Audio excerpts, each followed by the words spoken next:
T'as ta gueule.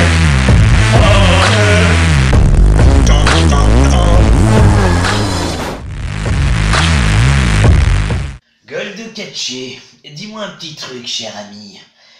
Est-ce que c'est toi qui as fait en sorte que je ne retrouve qu'une, j'ai bien qu'une, putain de bug dans ma collection? Non, parce qu'avant j'en avais plein et là il m'en reste qu'un. Man, c'est pas moi, Gandhi. Je suis pas responsable de ces vols des pogo poga. Je sais même pas comment t'appelles ça. Comment j'ai pu les voler? C'est pas du tout mais. Par contre, je voudrais savoir, dis-moi un truc. Sachant qu'on n'a pas d'idée des vidéos et surtout, j'avais une question à te poser. Comment s'est passé le tout premier entretien d'embauche des San Capotan? Ça pourrait être un sujet intéressant et puis je serais curieux de savoir comment ce roi de la perversion de la Capotas a pu être embauché quelque part. Tu sais quoi, je suis de bonne humeur aujourd'hui. On va voir ça simplement. Si c'est face, je te raconte le premier entretien d'embauche de Saint-Capotin. Si c'est pile, je te casse la gueule. Et je peux te dire, ça va pas faire peine à voir. Allez, c'est parti. T'as vraiment de la chance. Bon, c'est d'accord, je vais te raconter cette histoire. Mais pour ça, je vais avoir besoin d'un retour dans le temps. Je pensais pas avoir besoin de lui un jour, mais comme quoi il va servir à quelque chose. Mister J, yo, on a besoin que tu nous ramènes dans le passé, s'il te plaît. Me voilà, comme toujours, on a besoin de mon aide. Personne ne peut se passer de Mister G. C'est parti pour voyage spatio-temporel. Téléportation. Tiens, voilà notre cher Saint-Capotin. Bon, il a déjà eu des boulots par le passé, mais pareil qu'après un tour sous le bureau, il n'y a pas eu besoin d'entretien oral, des discussions, de partage de CV et de connaissances. Voici son tout premier entretien oral, et de mémoire, c'était assez poilant à voir. Bonjour, je viens pour le poste de vendeur de lit. Est-ce vous bien la personne à qui je dois faire passer entretien? Passer l'entretien avec vous, excusez-moi, c'est le trac. Bonjour monsieur Saint-Capotin. Je me présente, Adam le cul, responsable magasin. Veuillez prendre place s'il vous plaît. Merci beaucoup, je répondrai à toutes les questions que vous souhaitez. Pourrais-je vous demander s'il serait possible d'avoir votre carte? Oui, bien sûr. Si vous le désiriez, je vous donne ma carte comme ça. Si vous avez besoin de me joindre, n'hésitez surtout pas. Merci beaucoup. Je vais la garder précieusement dans une poche pour être sûr de ne pas la perdre. Ça c'est sûr. Il y a le téléphone juste en bas. Vous allez recevoir des appels pour le poste. On m'a fait part de votre CV. Tout d'abord, j'aimerais savoir, Saint-Capotin, ça me dit quelque chose. Vous n'avez pas de la famille dans le coin, il me semble. Ma mère, c'est la Sainte Vierge, celle qui est à droite du père et à gauche de ses bourses, pleines d'argent. Ah oui, c'est ça. Je me dis bien que je connaissais votre mère de nom. Et votre père, donc c'est... Mon père, c'est Saint-Verge, l'empereur de l'éjaculation précoce. J'avoue que c'est pas un nom aussi commun. Enfin bref, on n'est pas là pour parler famille. Donc j'ai pu voir des choses intéressantes sur votre CV que l'Église m'a fourni, chose assez étonnante, l'Église nous fournit rarement de CV de candidats. Vous devez être le premier du nom, enfin bon, votre connaissance familiale du côté de votre mère et peut-être du côté de votre père ont sûrement joué en votre faveur quant à leur décision de vous proposer au poste aujourd'hui de vendeur de lit pour notre société Dors Pas Mal. J'espère que vous avez d'ailleurs pris quelques connaissances sur notre société qui vend des lits depuis des centaines et des centaines d'années où on y dort très bien, d'où le nom de l'enseigne d'ailleurs, Dors Pas Mal, vous vous en doutez sûrement. En effet, j'ai déjà eu l'occasion de tester maintes et maintes fois votre gamme de lits et je peux vous dire qu'ils tiennent bien le choc. Dans les soirées où les enfants sautent sur le lit, j'entends bien, il n'y a pas de malaise à cela. Donc je peux voir que vous avez une profession actuellement. Je vous vois là responsable du bébé de clan, c'est bien ça. Du coup, vous travaillez avec les animaux, vous aimez bien les créatures en tout genre. Petite erreur de frappe, ce n'est pas Bébête Clan, mais Kékette Clan, dont je suis le responsable depuis maintes et maintes années. Je vois. Oui, c'est pas tout à fait pareil, c'est sûrement une faute d'orthographe, vous inquiétez pas, ce sera corrigé par la suite. Donc, je peux noter diverses expériences à votre actif, vendeur au 7e ciel. Donc, je suppose que ça doit être un magasin de lits, puisque c'est marqué dans les qualités et dans les choses qu'ont retenu votre employeur de vous et que vous avez sûrement renoté sur le CV. Les clients sautaient au rideau, des batailles de dredons et autres couvertures volées. Donc, je suppose que ça veut dire que les clients étaient vraiment très ravis de l'impact que vous avez eu en tant que vendeur quant à leur proposition de leur vente des lits. Je suppose que les rideaux, ça veut dire les lits à baldaquin, et que les batailles d'édredons n'étaient pas non plus une image pour une bataille d'édredons qui pourrait se passer comme dans les campus. Comment vous dire, disons juste, que je familiarisais assez facilement avec les clientes. La fidélisation est pour moi un point crucial d'une vente réussie. Vous avez eu de nombreuses expériences de par le passé, déjà de par votre âge canonique de 666 ans. Je pense que vous êtes plus près des 66 ans, quoique avec votre masque, cela peut porter en effet à confusion. Ce doit être une erreur de frappe. Non, non, j'ai bien 666 ans, ce n'est point une erreur de frappe. Je fais juste beaucoup de sport pour me maintenir dans une forme irréprochable. Non, c'est pas une erreur de frappe. Bon, bah alors dans ce cas, vous êtes vraiment d'un âge canonique et malgré tout bien conservé, je dois vous l'admettre. Le rose vous sied à merveille. Même si malheureusement pour l'entreprise, vous voyez bien, nous sommes tous en violet, il vous faudra donc changer un peu de couleur pour coller avec l'étiquette du magasin. Pas de souci, je peux changer la couleur rose ou violet, ça se rapproche de toute façon, ça ne changera pas ma qualité de vendeur. Vous avez également été testeur au sac à potes.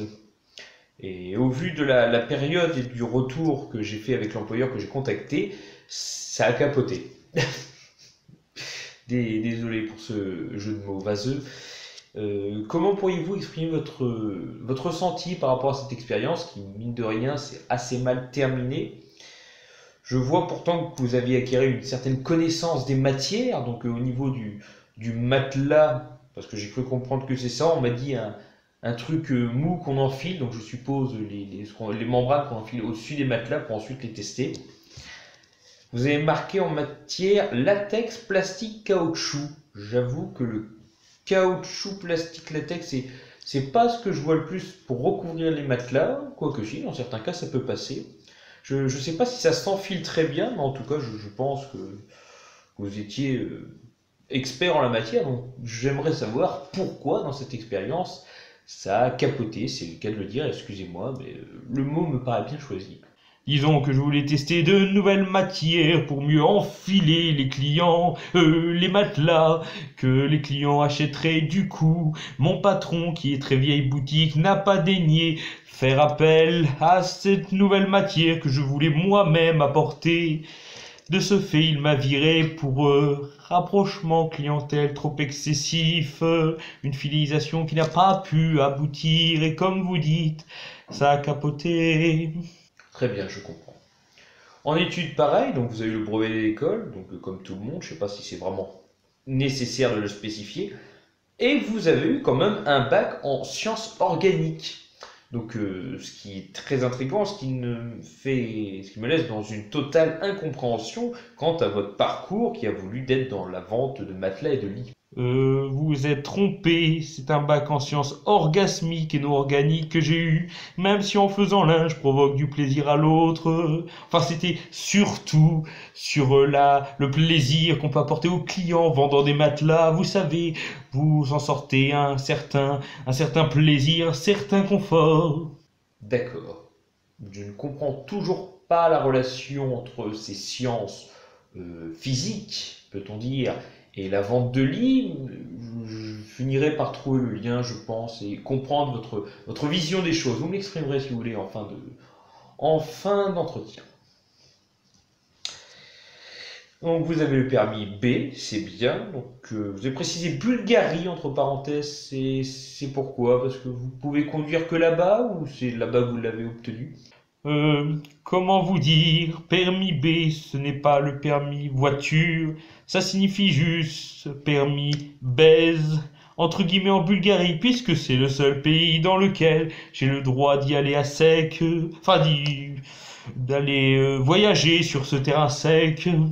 C'est vrai que là-bas, il n'y a pas grande verdure, du moins pas autant qu'on ne le croit. Ah d'accord. Oui, donc on n'est pas sur un permis véhicule. Ou alors c'est vous-même le véhicule. Mais c'est déroutant. Donc voilà. Donc j'ai vu que vous avez également des capacités, roses comme tout le monde, mais vous avez des capacités un peu plus diverses. J'ai pu notamment retenir l'esprit d'équipe, entre parenthèses plan à plusieurs. Alors je suppose en effet que pour certains lits qui sont durs, vous avez dû, je m'en doute, vous mettre à plusieurs pour les porter. Je pense que c'est là que vous employez le terme plan à plusieurs. Je pense. Disons que pour certains lits, il fallait les transporter en effet à plusieurs. C'est un peu dur de partir sur un bon coup si on est tout seul pour le monter. Vous avez marqué habile de ses mains et plus.